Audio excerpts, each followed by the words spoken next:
যারা আজকে take over করছেন তারা কিন্তু জুলাইয়ের যে অভ্যুত্থান তার বেনিফিট নিছেন। গল্প আপনি মুখে যতই করেন ওই বেনিফিট নাইলে 29 সাল পর্যন্ত বৈশা থাকতে হইতো, আরও 100 রান পিটাইতে পারতেন। সাধারণ ক্ষমা করছিল শেখ মুজিবুর রহমান সাহেব, বঙ্গবন্ধু শেখ মুজিবুর রহমান সাহেব এই রাজাকারদের। ফাইনালি তো সেটা থাকে নাই, মানবতা বিরোধী আইন বিচার হয়েছে। ইভেন বঙ্গবন্ধু শেখ মুজিবুর রহমান সাহেবকে যখন হত্যা করা হয় তারপরে কিন্তু একটা ইন্ডেমনিটি হয়েছিল, সেটাও কিন্তু পাক্কা 20-21 বছর পর ওপেন হয়েছে।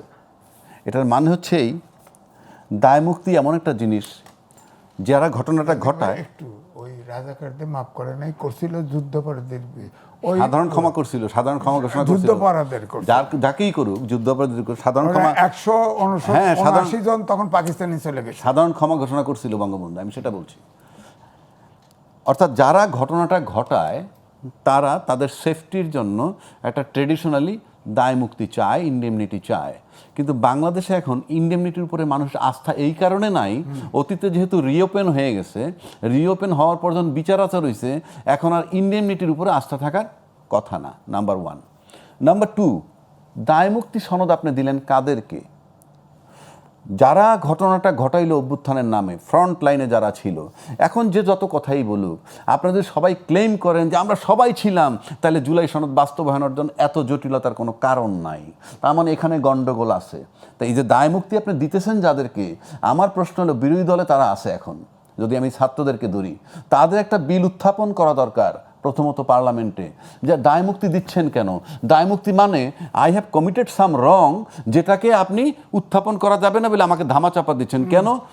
আগে পার্লামেন্টে বিল আনেন যে আমরা যে জুলাই অভ্যুত্থানটা করছিলাম সেটা কোনো সন্ত্রাসী ঘটনা নাকি এটা জাতির জন্য প্রয়োজন ছিল এবং সঠিক সময়ে সঠিক সিদ্ধান্ত নিয়েছে এবং এরা অগ্রণী ভূমিকা পালন করছে। এইভাবে একটা বিল আনা খুব জরুরি। কিসের দায় মুক্তি? দায় মুক্তি মানে হচ্ছে এরকম, আমি তখন ইস্পানিতে পড়ি হোস্টেলে, আমাকে সাম মেজর ছিল ওখানকার সেক্রেটারি, সে আইসে আমাকে ডাইকে বলতেছে আমার বিরুদ্ধে কমপ্লেন হয়েছে। লাস্টলি আমার নানানভাবে আমি এগুলো করি নাই। সবশেষে কি বলছে জানেন? সে তুমি বলো যে আর কোনোদিন করবা না। আমি কি এটা বলবো মানে কি? আমি কি করছি? আপনি যদি বলেন যে আমি আর করবো না, মানে আমি করছি, আমি তো করিই নাই। তা প্রশ্ন হচ্ছে যে এটা দায় মুক্তি আপনি দিবেন কেন? দায় মুক্তি তখন হয় যে এটাকে যদি অপরাধ হিসেবে গণ্য করা হয়। আপনি কি সন্ত্রাসী ঘটনা হিসাবে কিংবা রাষ্ট্রদ্রোহী হিসাবে কিভাবে গণ্য করতেছেন? গণ্য করলে দায় মুক্তি, গণ্য করলে ছাত্ররা বা এটা মানবে কেন? ছাত্ররা চাইছে এটা। আমি ছাত্র চাইছি, আমি তো বলতেছি বিলুপ্ত। রাজনীতিতে শেষ কথা বলতে কিছু নাই। আমরা নির্বাচনের আগে গণভোট করেছি, নির্বাচন করার পর বলতেছি গণভোট আইন নেই, আছে না? তা আমরা বলতে পারবো না কেন? আমরা তো সবার সেফটির জন্য বলতেছি, দায় মুক্তি কোনো বিষয় না। কেন বলছি? এইটার সাথে জুলাই সনদের বাস্তবায়নটা রিলেটেড। জুলাই সনদের সাথে দুইটা পক্ষ বিপদগ্রস্ত যদি বাস্তবায়ন না করে। দুই পক্ষ বিপদগ্রস্ত। প্রথম পক্ষ কারা? প্রথম পক্ষ হইল এই যে যারা আন্দোলন করছে, অভ্যুত্থান করছে, যারা যাদেরকে আপনি দায় মুক্তি দিচ্ছেন। এই দায় মুক্তি তো যে কোনো সময় ইন্ডেমনিটি উইথড্র করে তার বিচার করা যাবে, 50 বছর বয়স, 70 বছর বয়সও তাদের। আর যারা আজকে টেক ওভার করছেন তারা কিন্তু জুলাইয়ের যে অভ্যুত্থান তার বেনিফিট নিছেন। গল্প আপনি মুখে যতই করেন ওই বেনিফিট নাইলে 29 সাল পর্যন্ত বৈশা থাকতে হইতো, আরও 100 রান পিটাইতে পারতেন।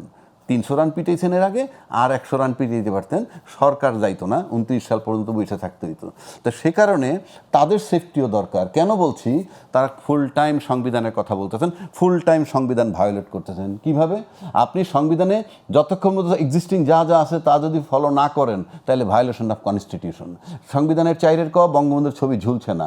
সংবিধানের 6ষ্ঠ তফসিল, সেখানে স্বাধীনতার ঘোষক বলা আছে বঙ্গবন্ধুকে, অথচ আমরা লেখা আছে একটা, পড়তেছি আর একটা এখন সভা সমিতিতে নানান জায়গায়। তাহলে এই যে ভায়োলেশন অফ কনস্টিটিউশন, এটার জবাব দিছে পার্লামেন্টে কি? আমরা তো সেজন্যই সংশোধন চাই।